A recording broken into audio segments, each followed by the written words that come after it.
Faceoffs, what does it mean, like when we talk about winning a faceoffs? Ultimately, winning a faceoff boils down to being quicker to the puck.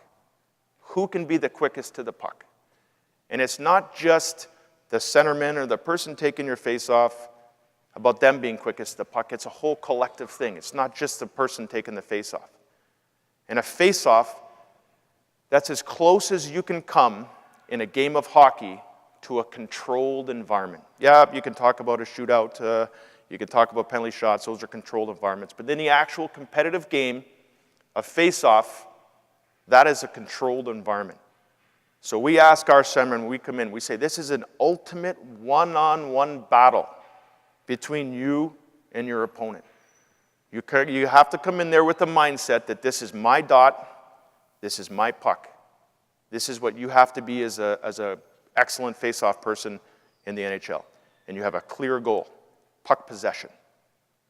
And that might not mean it's puck possession from you winning this face-off cleanly, but it's your team getting puck possession. We come back to that. We talk to our centermen about you are the first line of offense, you're the first line of defense. We talked about those moments. You can win a game or you can lose a game at any individual point in this game, at any individual moment by winning this face-off or not winning this face-off. You're the first line of offense, you're the first line of defense. A lot of us here are coaching at younger levels, so an idea that I've often shared or I heard somewhere down the line is just being, you're the captain of the dot. And we're going to talk about the dot today a little bit later on, but you're the captain of this dot, so you're in charge of what happens. When you step inside that circle, it's like an MMA battle or a boxing match, you're in charge of this dot, you're the captain of the dot. You're responsible. You need to be surveying the field, seeing what's in front of you, seeing what's behind you. If you don't like what you see, that dot's a reset button. You can hit the reset button to step out, and you come back in when you're ready to be the captain of the dot. We talk about that all the time. Everybody is involved in a face-off win. We're going to see clips in a couple seconds here.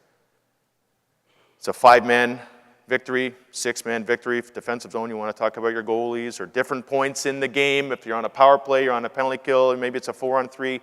Everybody is involved in a face-off win. Our head coach, Paul Maurice, talks about it all the time. You need to be on your toes. You need to be ready here when we pre-scout other teams' face-off plays. And we have distinct responsibilities for everybody.